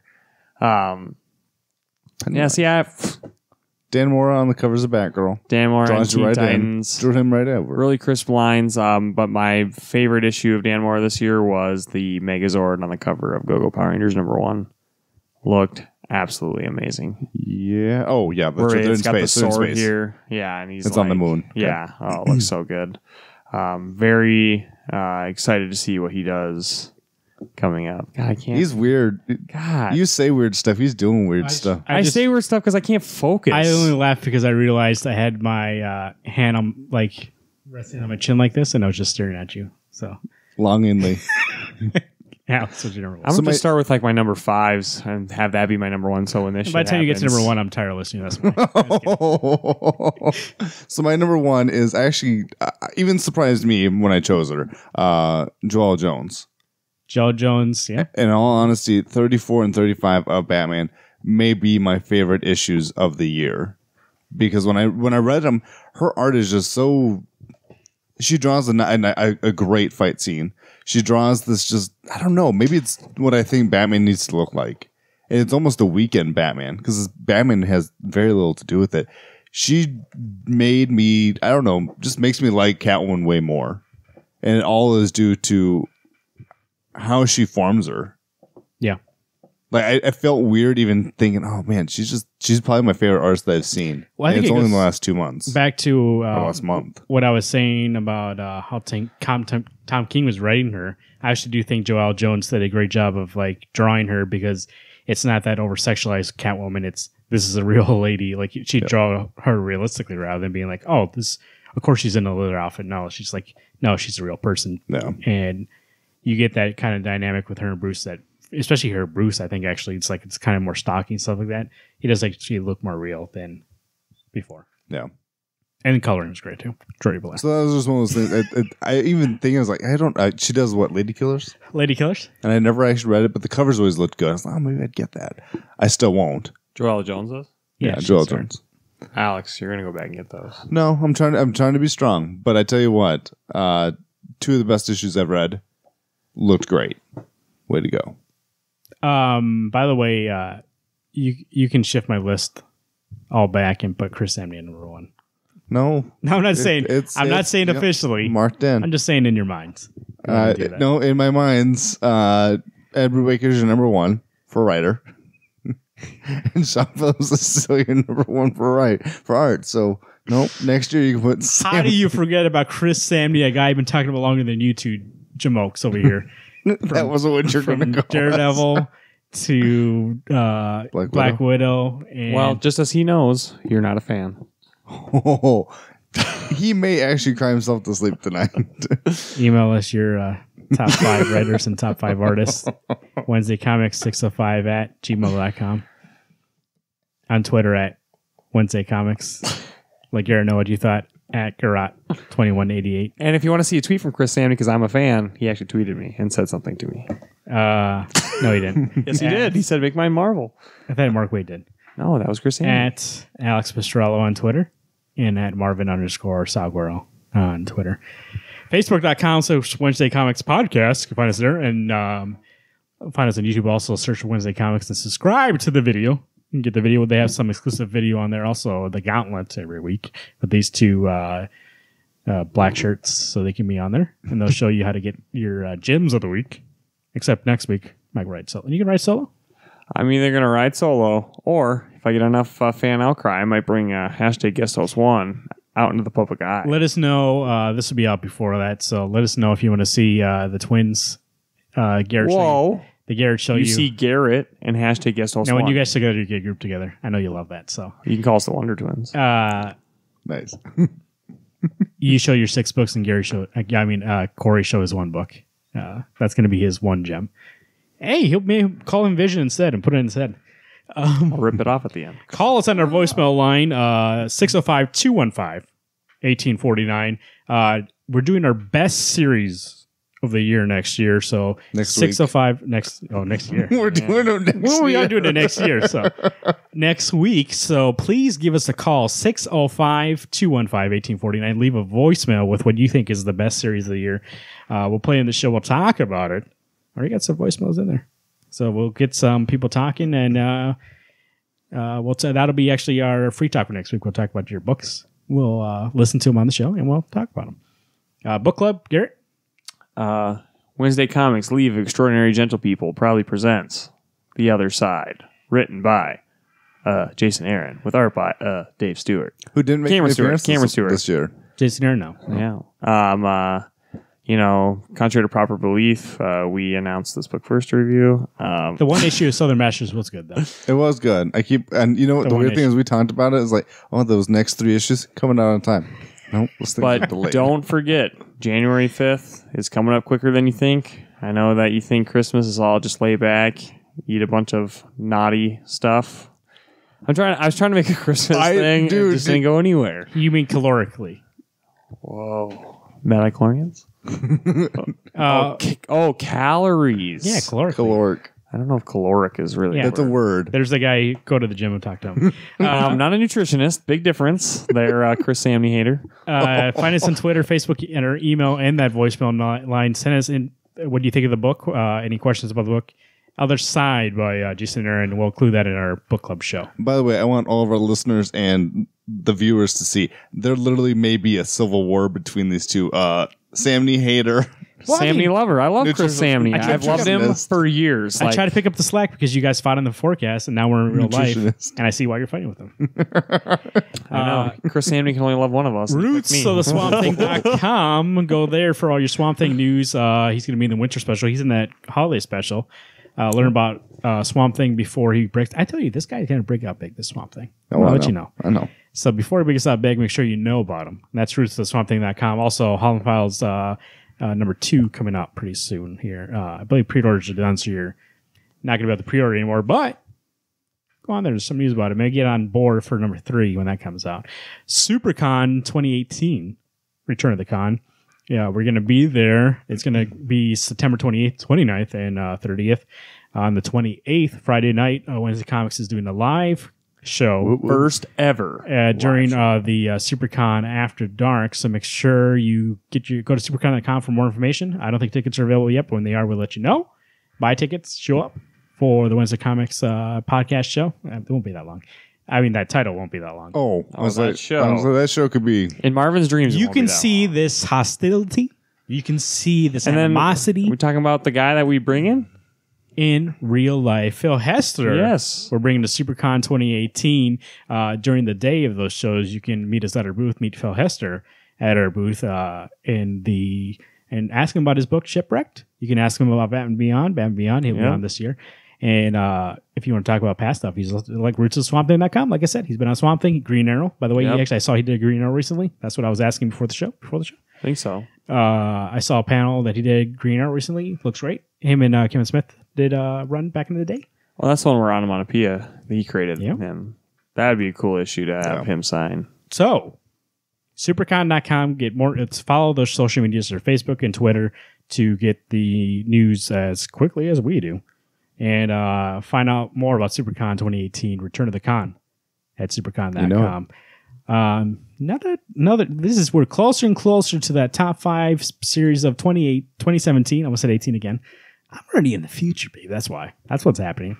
Make sure to call us. It's going to be a community show up front, and then you're going to get us telling you what we think is the best book. What's it going to be? Is it going to be Justice League with Brian Hitch? Who knows? probably. Is it going to be...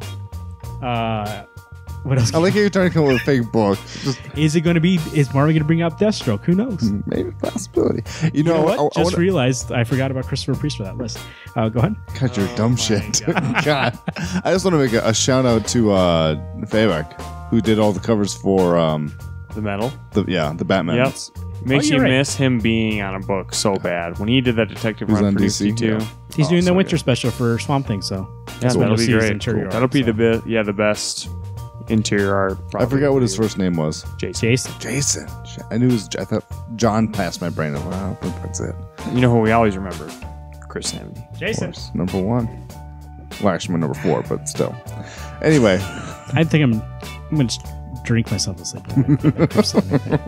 Sorry, Chris. I mean, whatever you want me to do, I'll do it. I got to make up for this somehow. So that may honestly be the biggest burn, is that the character, the artist that you've talked about the most in the last 4 years is Chris Samney. You know what? That's like like bringing a kid to a park and forgetting him when you go home. It was my gloating of the Daredevil that made Garrett pick it up, and then we all got back up because of it, and then here I am, day of the show. That's why we're getting Captain. I literally picked up that book in my hands today. And looked at it like, oh, it's so good. I've been Marvin. Fuck it.